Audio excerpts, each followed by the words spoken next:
જય શ્રી કૃષ્ણ, જય માતાજી. વાગી ગયા છે સવારના 6 ને માલનું કામ બધું કરી નાખ્યું છે અને દક્ષા ગોવા અત્યારમાં રંગોળી દોરે છે. જય શ્રી કૃષ્ણ, જય માતાજી. સ્વાગત છે તમારું અમારા નવા વ્લોગમાં. અને આજે તો જો આપણે દિવાળી છે ભાઈ, એક વર્ષમાં બે દિવાળી પહેલી વાર કરીએ છીએ. ને આજે અયોધ્યામાં બધાને ખબર તો છે જ તે કે રામ અને સીતાને બધાની રામ ભગવાનની પ્રાણ પ્રતિષ્ઠા થાય, એટલા માટે આપણે રંગોળી આજ દોરી નાખી, દીવા કરી નાખી. એમ જ લાગે છે કે દિવાળી જ છે. હા, દિવાળી જેવો જ માહોલ છે આજ. હા, દિવાળી જેવો જ છે.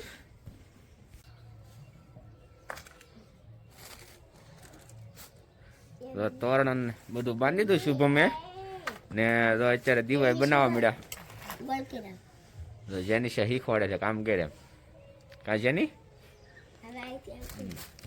ના એ મસ્ત મજાની રંગોળી દોરી ગઈ. અયોધ્યા મંદિર ને પછી દીવડો લઈને જાય છે એમ. હજી વોટર કરવાનું બાકી છે. ઠેક, બહુ મસ્ત રંગોળી બનાવી છે.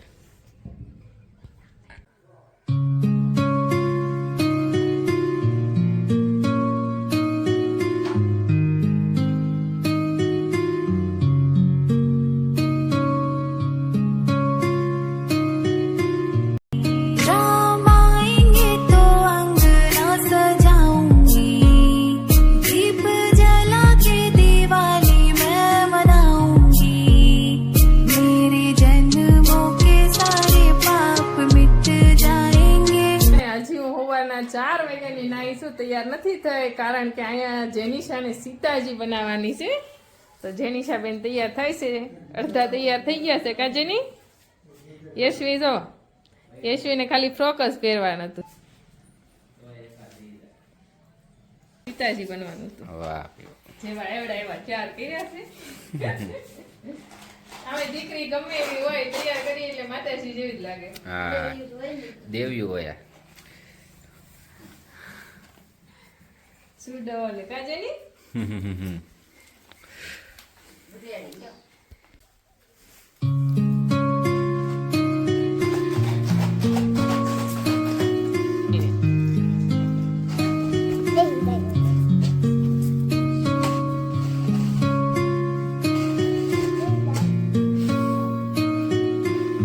સુંદડી નો ખેંચાય છે બેટા. ટીચર ને કહે છે ધ્યાન રાખે. आज खुल जाएंगे, राम आएंगे, मेरे झोपड़ी के भाग आज खुल जाएंगे, राम आएंगे, राम आएंगे, आएंगे, राम आएंगे, राम आएंगे तो अंगना सजाऊंगी, दीप जला के दिवाली मैं मनाऊंगी, मेरे जन्मों के सारे पाप मिट जाएंगे, राम आएंगे, मेरे झोपड़ी के भाग आज खुल जाएंगे, राम आएंगे.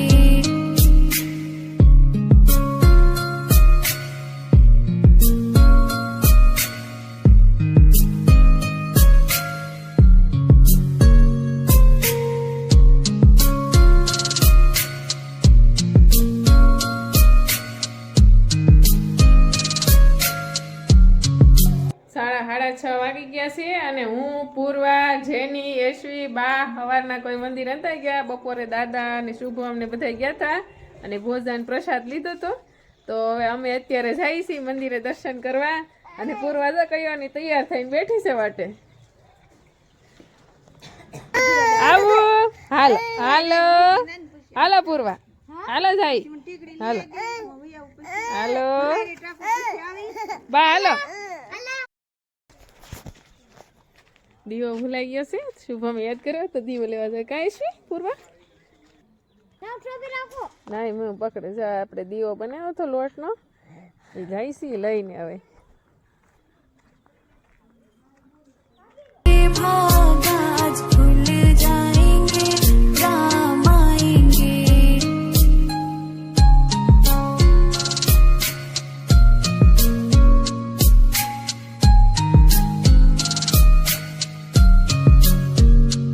राम आएंगे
આપણે મંદિરથી લઈ અને અગાશી ઉપર અને એટલા દીવડા પ્રગટાવી દીધા છે ને બીજા આપણે બારણે જ્યાં આપણે રસ્તો હોય ત્યાં મૂક્યા છે. भोग लगाऊंगी આપણે રસ્તા પણ એટલા દીવડા મૂકી દીધા છે પાણીના ટાંકા પાસે खिलाऊंगी અહીંયા मैं तो रुचि रुचि भोग ઘરે ઘરે દીવા બળે છે. તો જો રામજી એના નવા મહેલમાં એની સ્થાપના કરી છે એટલે આપણે કેમ નવા ઘરમાં રહેવા આવ્યા હોય તો લાપસી બનાવી, મગ બનાવી, તો આપણે પણ અત્યારે થોડીક લાપસી બનાવી કારણ કે આપણા પ્રભુ રામ એના નવા મકાનમાં આવ્યા એટલે આપણે પણ મોઢું મીઠું કરવું પડે ને લાપસી તીસ્તે. હાથ ગમે એટલી મીઠાઈ બનાવી પણ સુકરની તો લાપસી બનાવવી જ પડે. તો આપણે રામ ભગવાન નવા એના ઘરમાં રહેવા આવ્યા એટલા માટે સુકરની લાપસી બનાવીએ છીએ. આપણે ઘીમાં એટલો લોટ શેકી નાખીએ પછી ઉપર પાણી રેડી દઈએ ગોળવાળું. અહીંયા ગોળવાળું પાણી મૂકી દીધું છે. લોટ શેકાય છે.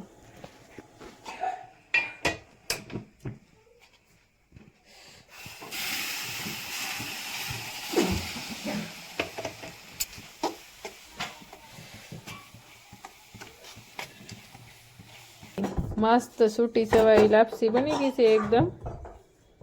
એટલા માટે આપણે લોટ શેકીને બનાવી છે જેથી કરીને જરાય ઓલી નો રહે ને જલ્દી અને ઝડપથી બની જાય. અને ઘીમાં શેકી છે એટલે ઘી પણ નાખવાની જરૂર નહીં પડે. થોડાક આપણે કાજુ નાખી દીધા છે ને બની ગયો છે રામ પ્રસાદ. હવે આપણે કાનાને ધરી દઈએ.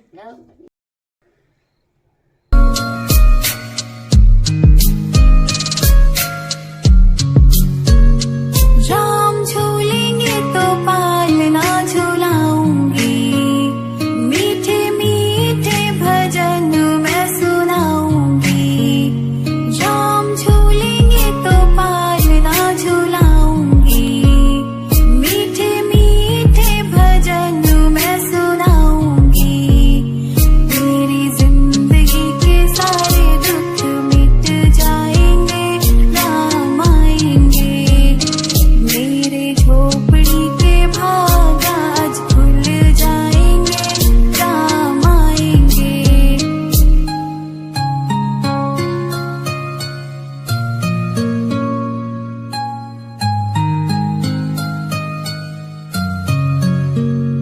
मैं तो रुचि रुचि भोग लगाऊंगी माखन मिश्री मैं राम को खिलाऊंगी માહોલ જ કંઈક એવો છે કે 9 વાગી ગયા છે, રોજ 8 વાગે ત્યાં ઉકલી જઈ ખબર જ નથી પડતી કેમ સમય વહી ગયો છે. અને આવું તો ક્યારેય બેસતું રહે નહીં ઉજવું હોય એટલો મસ્ત દિવસ ઉજવાનો છે આજે. અને એટલી મસ્ત જાણે દિવાળી ક્યાં રે એટલી એક હારે માણસ ઉજવે એવી રીતના આવો દિવસ નહીં ગયો. એટલો મસ્ત દિવસ ગયો. અને શુભમ ને એશ્વિન બધા જો હોઈ ગયા અને હું અને બા હવે ખાવાનું બાકી છે.